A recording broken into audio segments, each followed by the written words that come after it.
Bonjour à tous, j'espère que vous allez bien. Dans cette séquence, nous allons faire une vidéo sur les polynômes et l'identification. Alors déjà, nous allons définir ce qu'est un polynôme.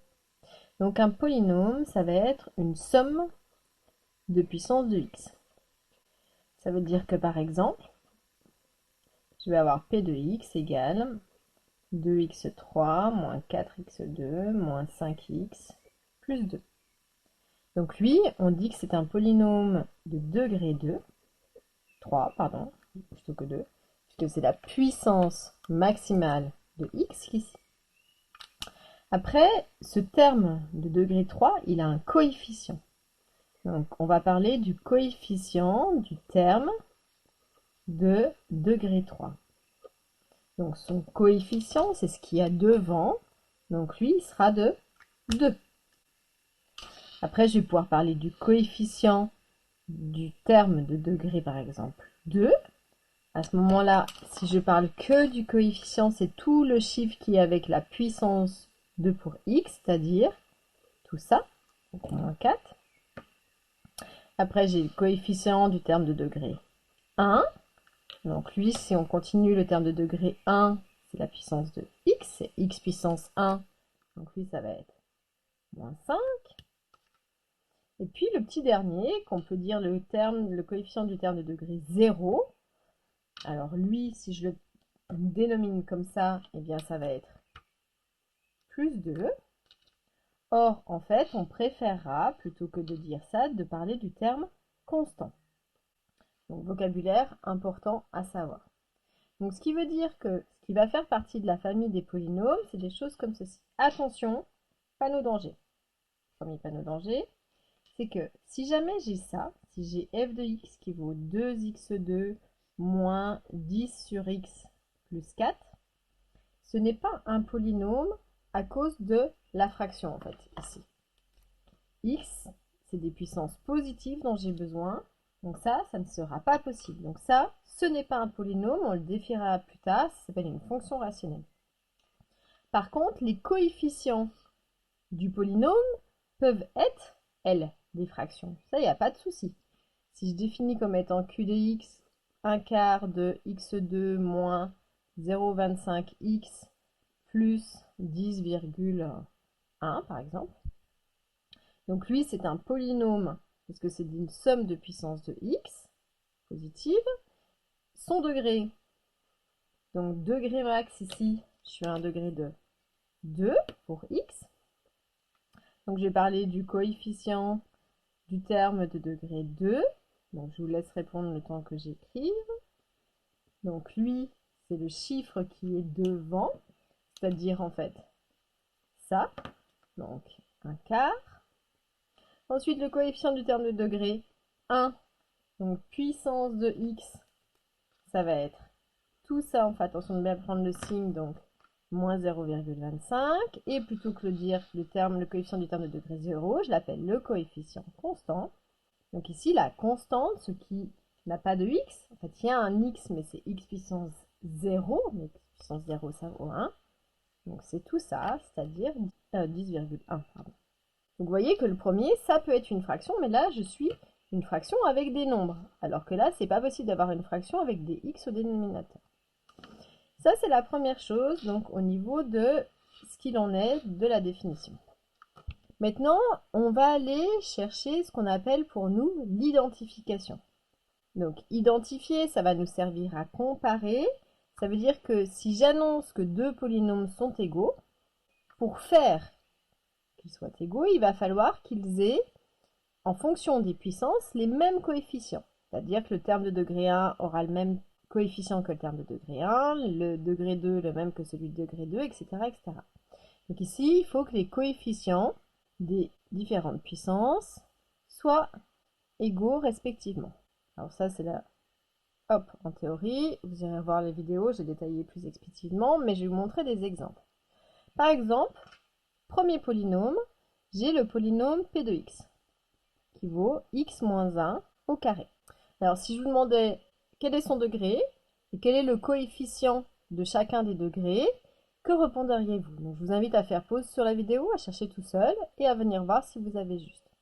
Donc ici, pour savoir, eh bien, mis sous cette forme, qui est donc une forme factorisée, je ne peux pas faire grand-chose. Donc vous voyez ici, j'ai une forme à chaque fois pour pouvoir conclure sur ces éléments ici qui doit être développée. Ça, c'est une partie qui du coup est importante pour pouvoir s'en sortir. Ah, pardon, une grosse rature. Donc ici, c'est le truc super important. J'ai besoin d'avoir une forme qui est développée. Donc ici, je vais la développer. Pour pouvoir développer ceci, je reconnais quoi? Une identité remarquable, qui est la deuxième, qui est a moins b au carré. Et si je développe ça, d'après ma formule, je sais que c'est a carré moins 2ab plus b carré. Si je fais ici déjà l'identification, c'est une comparaison, je vois qu'ici, mon petit a, ce serait x, et le b, attention, si vous avez répondu moins 1, c'est faux. Pourquoi? Parce que le moins, il est ici, il est entre les deux éléments. Donc la valeur de b, c'est le nombre après le signe moins. Donc ici, b, il vaudra 1. Donc ça veut dire que si j'applique à p de x, donc p de x, il vaudra, alors a au carré, donc ça va faire x au carré, moins 2 fois a fois b, c'est-à-dire 1, plus 1 au carré. Si je simplifie ça, donc ici, priorité à la multiplication, tout ça, ça doit aller ensemble, donc ça fait x au carré, 2 fois x fois 1, donc moins 2x, plus 1 au carré, ça fait 1. Maintenant, je peux répondre. Lui, c'est un polynôme de degré 2, et je peux donner chacun des coefficients. Et j'aurais pu vous poser la question différemment. J'aurais pu vous dire, trouvez 3 réels ABC tels que ce x moins 1 au carré soit égal à ax au carré plus bx plus c. Alors ici, on est dans l'identification parce que ce polynôme-là qu'on avait trouvé ici, il faut que du coup, ce polynôme-là, ce soit la même chose que lui. Donc on va vraiment ouvrir grand nos yeux pour comparer. Et quand je compare, je vous invite à déjà commencer par comparer le terme constant. Donc ici, le terme constant, donc c'est celui qui n'a pas de x, c'est c. Et là-haut, le terme constant, c'est 1. Donc ce qui veut dire que ici, alors je vous le passe en couleur, là c'est c, alors je vais peut-être mettre en dessous pour qu'on puisse faire l'identification avec les couleurs. Donc hop, donc c vaudra 1. Première chose. Deuxième chose, je veux faire l'identification par rapport au coefficient de x. Ici, le coefficient de x, c'est b, même plus b. Et vraiment, ce qui est important, c'est que vous voyez, je souligne x pour voir son coefficient, mais je ne colorie pas x. Donc ici, la même chose, je vois le terme degré 1, son coefficient, c'est tout ça.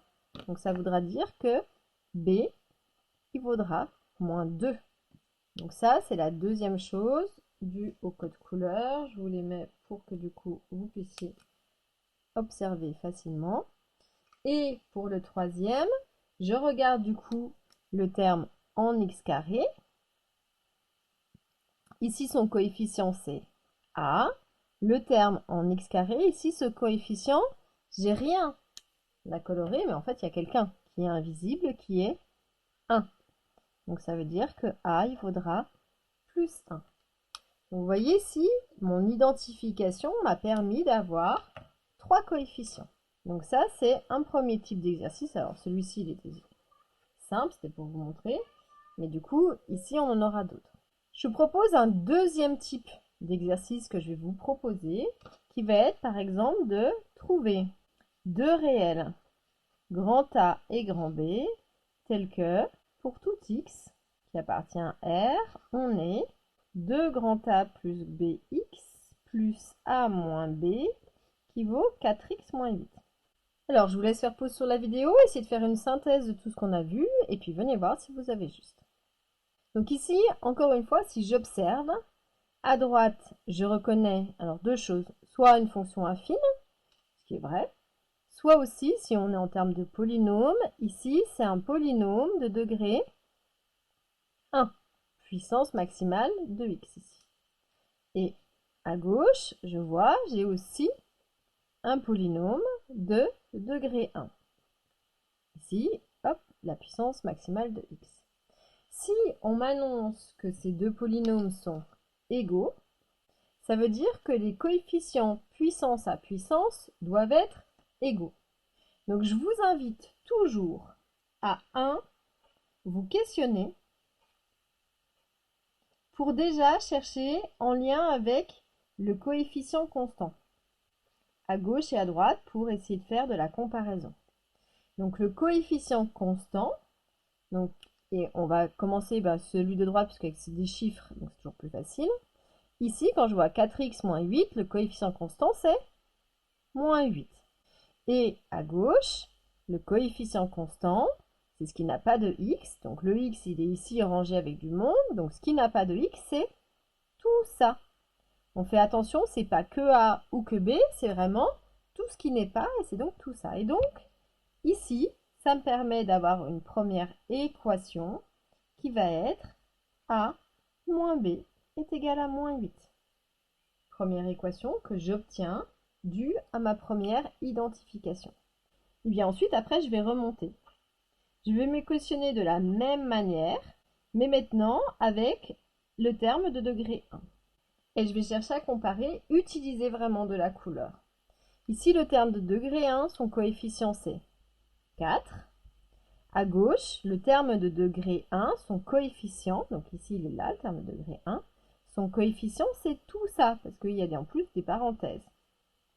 Donc si c'est tout ça, j'ai une nouvelle équation, puisqu'on me dit que c'est égal, qui me dit que 2a plus b, c'est égal à 4. Et bien maintenant, comme on me demandait de trouver les deux réels, et bien ici j'ai deux équations, deux inconnues, donc je vais chercher à résoudre pour pouvoir terminer et pouvoir conclure. Alors pour pouvoir faire ça, j'aimerais qu'on le fasse par combinaison linéaire. Donc vous vous souvenez, ici je dois choisir, est-ce que je veux éliminer A ou est-ce que je veux éliminer B? Pour cela, je regarde les coefficients. A, il a un coefficient de 1 ici, ici il a un coefficient de 2. Et B, en fait, il a le même coefficient, sauf qu'ils sont opposés. Donc je choisis délibérément, vous pouvez le faire autrement, il n'y a pas de souci, d'éliminer de B. Donc ici, c'est un choix. Je choisis, en fait, on élimine B. Après, il va falloir qu'on choisisse quelle est l'opération la plus judicieuse pour éliminer B. Si j'ai moins B plus B, la manière de faire pour pouvoir éliminer en faisant une combinaison entre ces deux équations, eh bien, c'est de faire la somme.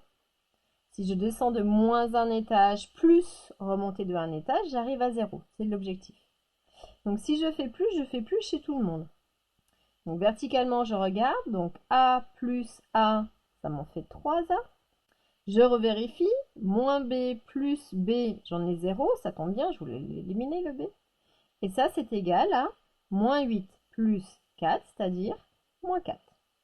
Ce qui me permet d'avoir une équation toute simple à résoudre. Pour isoler le 4, eh bien, on va diviser par 3 des deux côtés. Donc A, il vous faudra moins 4 tiers. Une fois que j'ai la valeur de A, je veux trouver la valeur de B. Donc combien vaut B?